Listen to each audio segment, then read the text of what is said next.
Let me share with you Dale Carnegie's golden words.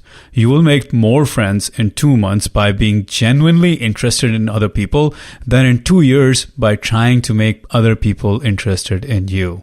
That is the key. You have to be interested in others in order to make friends, in order to make people like you, rather than trying to get people interested in you.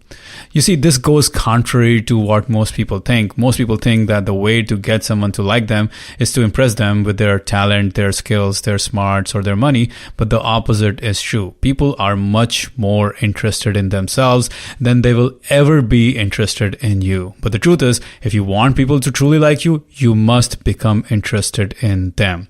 So what is the easiest way to show genuine interest in others? Ask them questions about themselves, their passions, their families, their hobbies. Once you become genuinely interested in them, they will become interested in you and like you as a result.